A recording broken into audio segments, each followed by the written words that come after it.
परम संत मलूकदास। परम संत मलूकदास आज से 427 वर्ष पूर्व वैशाख बदी पंचमी संवत 1631 की संत शिरोमणि बाबा मलूकदास जी का जन्म इलाहाबाद से 68 किलोमीटर दूर कड़ा धाम के ऐतिहासिक स्थान में हुआ था। इनके पिता सुंदरदास कंबलों के व्यापारी थे और इनकी माता शांति देवी एक धार्मिक प्रकृति की सीधी सादी महिला थी। बचपन से ही बालक मलू की प्रतिभा और रुचि साधारण बालकों से अलग थी। प्रारंभ से ही उनमें दया, सेवा और उदारता आदि दैवीय गुण विद्यमान थे। भगवत अनुराग और संसार में विराग की प्रवृत्ति उनमें जन्मजात थी और उनकी अवस्था के साथ ही उसमें बढ़ती गई। दीन दुखियों को देखकर उनका हृदय सहज ही द्रवीभूत हो जाता था। घर में जो कुछ भी उन्हें प्राप्त हो जाता वे सब दीन दुखियों में बांटते थे। मलूकदास की बढ़ती हुई कीर्ति मुगल सम्राट औरंगजेब के कानों तक पहुंची। वो कट्टर धर्मांध बादशाह था। उसने तुरंत मलूकदास को पकड़ लाने के लिए 3 सिपाही का भेजे। कड़ा पहुंचते ही 2 की मृत्यु हो गई, किंतु तीसरा फतेह खां, जो कि बड़ी धार्मिक प्रवृत्ति का था, कड़े में पहुंचकर मलूकदास के सामने उपस्थित हुआ। उसने बड़ी श्रद्धा और विनय से बादशाह का फरमान बाबा जी को दिया। बाबा जी ने फरमान लेकर उसे सराय में टिक जाने का आदेश दिया। स्वयं वहीं बैठे बैठे चादर अपने ऊपर ओढ़ ली और अपने आत्मबल से बादशाह के महल में पहुंच गए। बादशाह उन्हें एकाएक अपने सामने देखकर आश्चर्यचकित रह गए। अनेक प्रश्नोत्तर के बाद बादशाह ने उन्हें उचित आसन पर बैठाकर कहा, जब आपकी दृष्टि में हिंदू मुसलमान दोनों एक हैं तो मेरे यहाँ आपको भोजन कर लेना चाहिए। बाबा जी ने तुरंत स्वीकृति दे दी। बादशाह ने तुरंत ही उनके लिए भोजन मंगाया।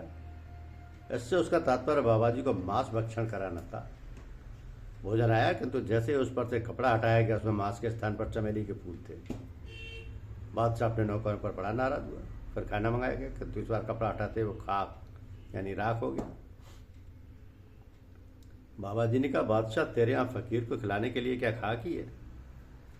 बादशाह इन घटनाओं से खिंचा उठा था। उसने कहा, आप फकीर हैं, आपके लिए तो सब खाक ही खाक है, इसलिए खाक ही खा लीजिए। ये सुनते बाबा जी ने कहा, अच्छी बात, हमारा नाम खाक है, हम खाकी बनते। खाकते पैदा की आती गाफिल गंदे, कबू न करते बंदगी दुनिया में भूले। आसमान को ताकते घोड़ी चढ़ फूले, जोरू लड़के खुश किए साहब बसराया। राह नेकी की छोड़ के बुरा अमल कमाया, हरदम तिसको याद कर जिन वजूद समारा।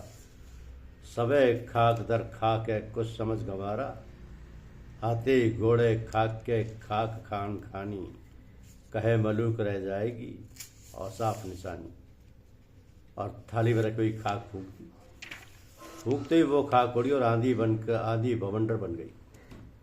चारों ओर अंधेरा छा गया। बादशाह एकदम भयभीत हो गया। उसकी बेगम जो पास ही थी कहने लगी, आप हम लोगों का कहना ना मानकर जो फकीरों को परेशान करते हैं वो उसी का नतीजा है। बादशाह मलूकदास जी के सिद्ध व्यक्तित्व को समझ गया। उसने सिर नवाकर उनसे प्रार्थना की और क्षमा मांगी।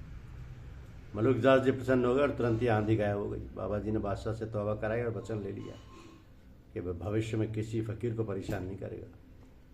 बादशाह ने बाबा जी का बड़ा आदर सत्कार किया और उन्होंने 2 गांव माफ़ी लिखे। कड़े से जजिया टैक्स हटाया और फतेह खां को सिपह सालार बनाकर और उसे वापस लौट जाने का परवाना लिखकर बाबा जी को समर्पित किया। बाबा जी वहाँ से अंतर्ध्यान होकर कड़ा पहुँचे। संत मलूकदास जी 108 वर्ष की लंबी अवस्था तक जनता को आत्मकल्याण का संदेश देते रहे। इस बीच अनेक चमत्कारिक घटनाएं हुई।